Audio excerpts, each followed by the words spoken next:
1h du matin.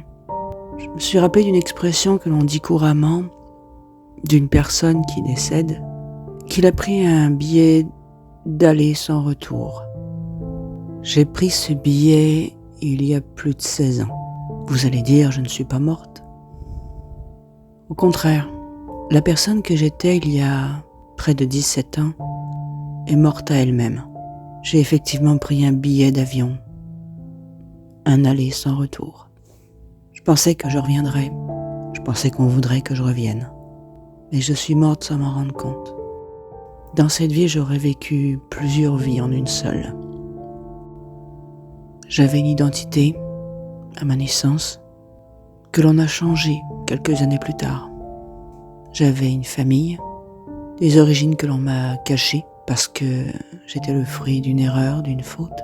J'ai été élevée par une famille qui m'a fait toujours sentir que j'étais une erreur, que je n'étais pas désirée, mais que je pouvais être utile. Que j'étais là non pas pour moi-même, mais pour eux. Pour être ce que l'on appelle un bâton de vieillesse. Je n'avais aucun droit, aucune raison d'exister, si ce n'est d'être là pour les servir.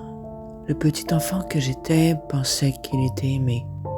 Prenait les mots blessants pour de l'amour, les claques pour une caresse, les cadeaux que l'on donnait, que l'on reprenait comme une punition légitime.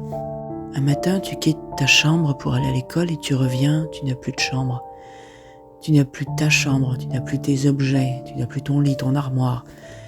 Tes maîtres, que tu appelles papa et maman, ont décidé que ta chambre n'était plus ta chambre et que tu devais accepter. Accepter que tes nièces, tes neveux rentrent dans ta chambre, te volent tes affaires que tu aimes parce que tu es trop grande, parce que ça n'est pas important pour toi, ça n'est pas important pour eux, mais ce que toi tu ressens, la blessure, le sentiment d'injustice, ils en ont rien à foutre.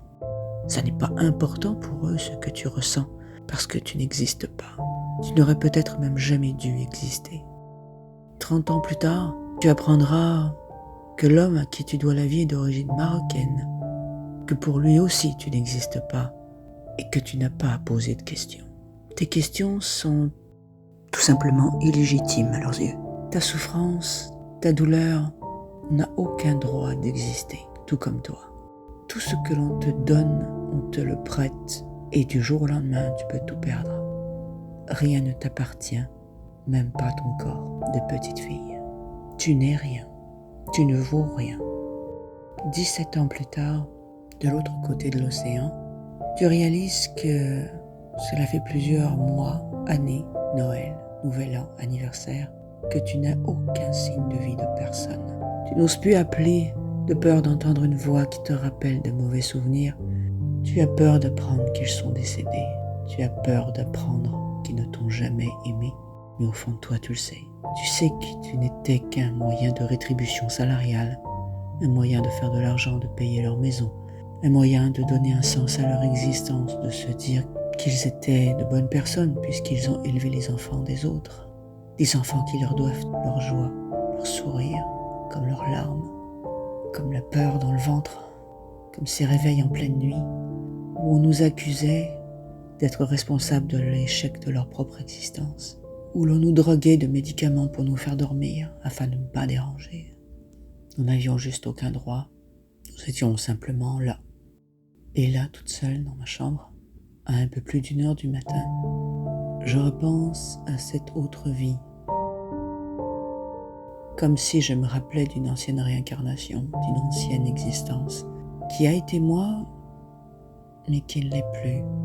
J'ai été cette petite fille, qui rêvait de danser, qui aimait rire, qui un jour a cessé de danser et de rire, pour se mettre au garde-à-vous et faire ce qu'on lui demandait, qui se réfugiait dans son monde imaginaire.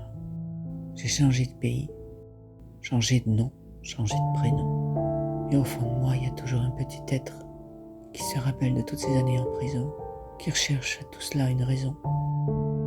Pourquoi après toutes ces années, j'aimerais entendre la voix d'un père, d'une mère, me dire « Je t'aime, je suis fier de toi, je te demande pardon, j'ai fait ce que j'ai pu, je savais pas comment m'y prendre, et encore une fois s'entendre dire « je t'aime ». Ce « je t'aime » que je n'ai jamais cessé de chercher tout au long de ma vie, dans toutes mes relations, que je n'arrive jamais à croire, puisque les premiers « je t'aime » n'ont jamais été vrais. Les premiers « je t'aime » étaient conditionnels et disparaissaient aussi vite qu'ils étaient dits, pour les quelques fois qu'ils ont été dits. Quand je me ressens à l'instant présent, c'est comme si j'étais venu au monde, comme ça, sans avoir eu d'enfance, sans père ni mère, puisque aucun de ceux que j'ai connus, de ceux à qui je dois la vie, aucun, depuis toutes ces années, ne s'inquiète, ne cherche à savoir si je respire, si je vis encore.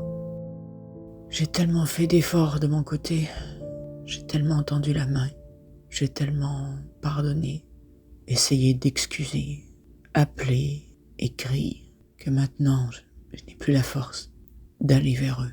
Mes bras sont fatigués de se tendre vers des parents, vers des personnes pour qui je ne suis rien, des personnes pour qui je suis morte.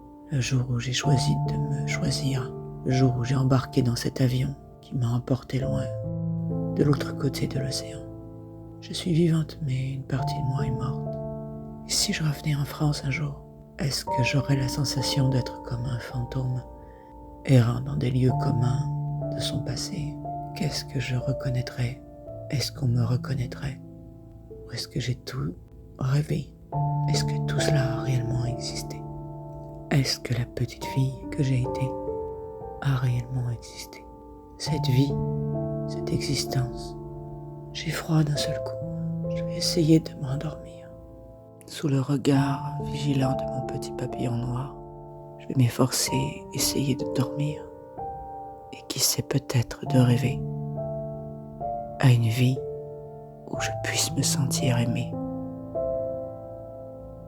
À bientôt.